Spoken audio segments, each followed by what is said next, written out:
And so today we're going to go over something called reality thinking. And it's something I call reality thinking. I'm sure there's another name for it out there. I'm sure there's a fancier name and a fancier way that this, or a more eloquent way that this is put out there. But this is something I stumbled upon myself, and I find it to be very helpful. I take great exception when people say counter negative thinking or counter negativistic thinking with positive thinking. I think it's very unrealistic. It's not how that works in the normal world. It's just not going to happen. Actually, what that's going to do is just trigger you to want to lean in even more and go even deeper and darker. So the way this would work is, for example, this is the illustration I always try to give is, for me growing up, whenever I go deep and I go dark and I start saying things toward myself I would never allow somebody else to say to me, and I start going in, and that voice starts kind of speaking up, and I say all that stuff, the words that come out are often idiot, stupid, and I go directly after my IQ. And I know why. I know when I was growing up with learning disabilities, specifically dyslexia, and not being able to read, or not being able to do math, or and all these sorts of things. And I was in a class called RSP, and my friends and brothers had a funny way of identifying RSP. They said RSP was for really stupid people, which is actually not a bad burn. That's a pretty good burn, to be honest, especially for like fifth graders and sixth graders. But it still hurt. It hurt when I was in second grade and third grade and fourth grade, going through these classes and already feeling low and feeling not smart enough. And so growing up with this, there's this concept for me growing up where I was not as intelligent as my peers or people around me. I was more stupid.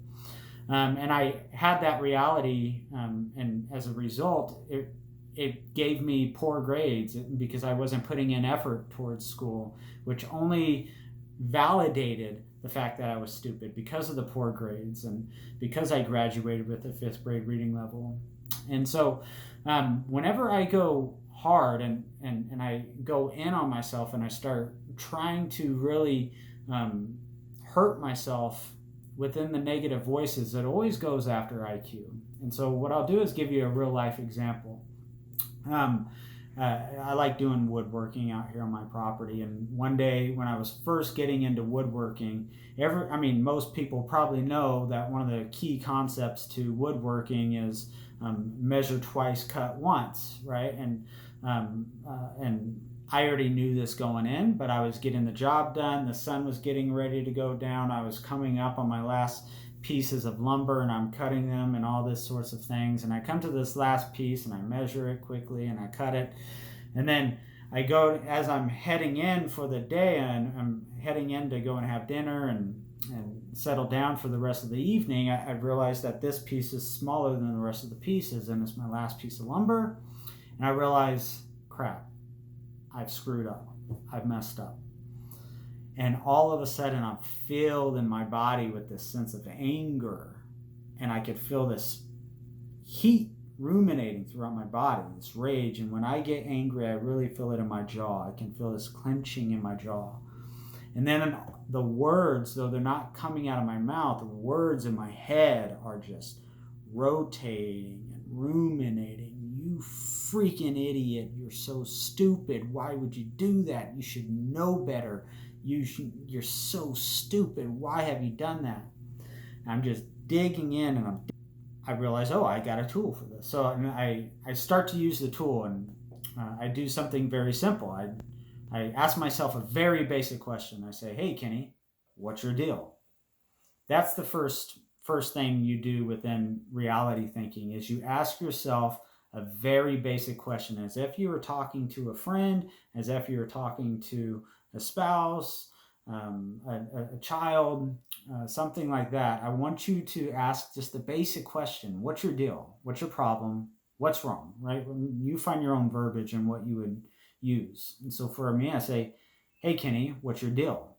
And it's as grounding as if somebody else were to use your name and say your name in a sentence. There's a grounding feeling to hearing your own name. So I'll say, hey, Kenny, what's your deal? That's the first step. But what you'll notice If you try this out, what you'll notice is before you even get that question out and thought to flow into your brain, your body's going to do something naturally. Your body's going to take a big, deep breath. It does it without you even telling it to do it. It's the weirdest thing. It just takes a big, deep breath as if it wants to regulate itself, as if it wants to balance itself, because that's what it wants to do. Your nervous system wants to balance itself out.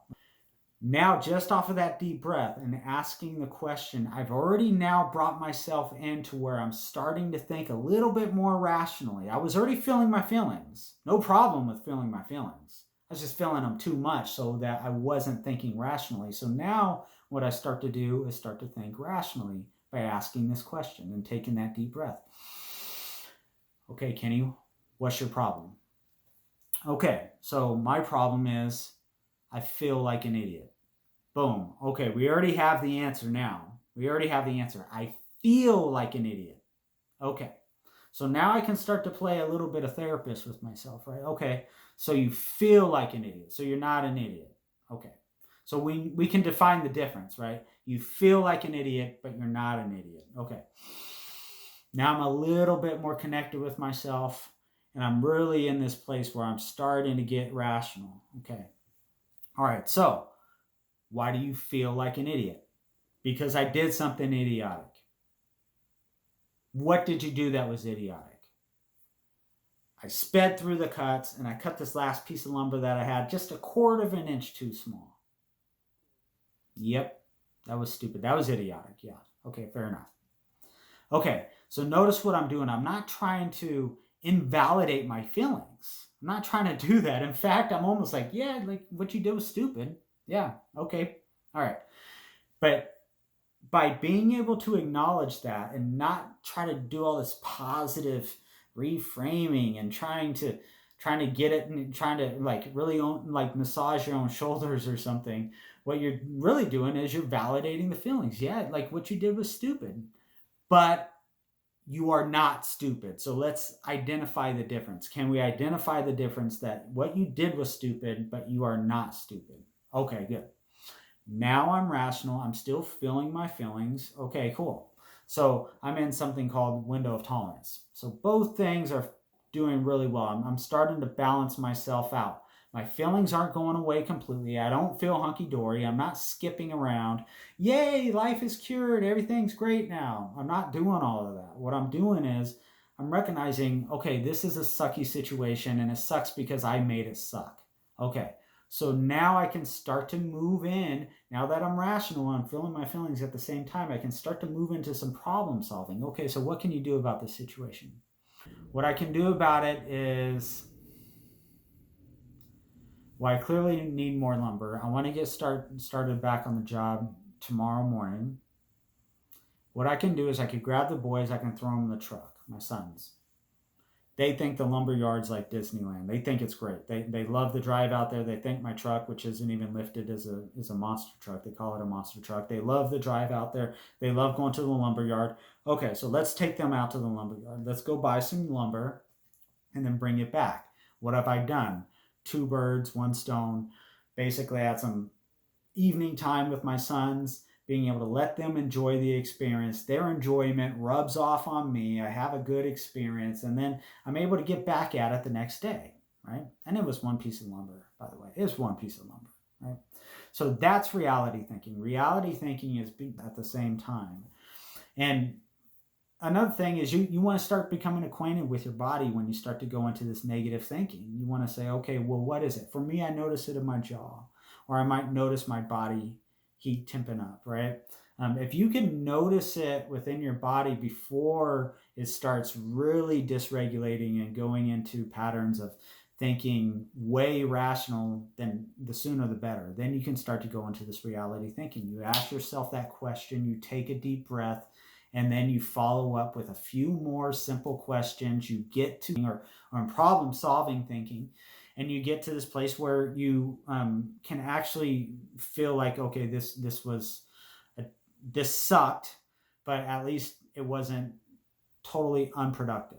I was able to get something out of it. I was able to grow. I was able to test something called my window of tolerance and build it up and strengthen it. So next time this happens, Maybe I am slower next time. Maybe I don't just cut. Maybe I don't try to rush and beat the sunset.